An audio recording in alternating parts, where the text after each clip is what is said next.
हाँ, तो once again welcome back. Today I'm providing some colloquial phrases of a spoken syllabus that are used for speaking on the larger scale. Actually, colloquial phrases are ready-made sentences. Whenever you break for speaking English in such a circumstance, you have to use these all colloquial phrases. Just I told, whenever you break for speaking English, जब कभी भी आप अंग्रेजी बोलने में रुकेंगे, वैसी स्थिति में आपको ये सब जो colloquial phrases दे रहा हूँ, उस सब का प्रयोग करना है. मैंने बोला कि colloquial phrases are ready-made sentences. ये रेडीमेड सेंटेंसेज होते हैं, बना बनाया सेंटेंसेज होता है. आप इसको बोलने में प्रयोग कर सकते हैं. जैसे हमारा पहला है, देखेंगे कि मुझे आपसे मिलकर खुशी हुई. हिंदी देखो, मुझे आपसे मिलकर खुशी हुई.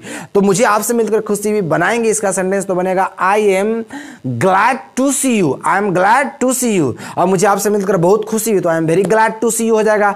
लेकिन इस सेंटेंस को मैंने बनाया, इसको रेडीमेड करके अगर बनाया अगर आप इसको बोलना है तो मुझे आपसे मिलकर खुशी हुई तो बोलेंगे नाइस टू मीट यू. अक्सर आप लोग सुनोगे कोई हाथ उठता जब शेक हैंड करता है तो बोलता है नाइस टू मीट यू, मुझे आपसे मिलकर खुशी हुई. अब इतना बड़ा सेंटेंस कभी नहीं बोलते हुए आप सुने होंगे. इसे बोलिएगा तो गलत नहीं है, एकदम शॉर्ट करके बोलिए मुझे आपसे मिलकर खुशी हुई तो नाइस टू मीट यू. ठीक है. जैसे अगला है हमारा, देखिएगा कि ऐसी एकदम कोई बात नहीं है. ऐसी एकदम कोई बात नहीं है तो अंग्रेजी बोलेगा, अंग्रेजी में कोलिकल फ्रेजेस के हिसाब से बोलेंगे it doesn't matter at all. It doesn't matter at all. अगला है कि कोई बात है ही नहीं, कोई बात है ही नहीं तो बनेगा नथिंग इज द मैटर. क्या बनेगा? Nothing is the matter. Nothing is the matter. Next अगला है समझने की कोशिश करो. समझने की कोशिश करो तो बनेगा try to understand. Try to understand. ठीक है. अगला है कि मैं आपको समझ नहीं पा रहा हूं तो मैं आपको समझ नहीं पा रहा हूं, इसको कोलिकल फ्रेजेस के हिसाब से बोला जाता है I am not getting you.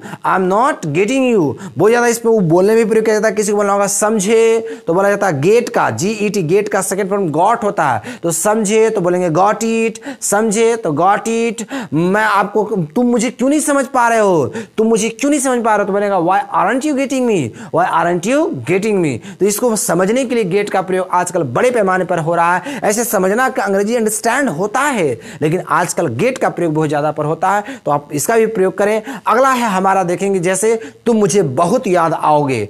तुम मुझे बहुत याद आओगे तो बनेगा, अब तुम मुझे बहुत याद आओगे सोचेगे बने तुम यू बनेगा, ऐसा नहीं है. तुम मुझे बहुत याद आओगे तो बनेगा I will miss you badly.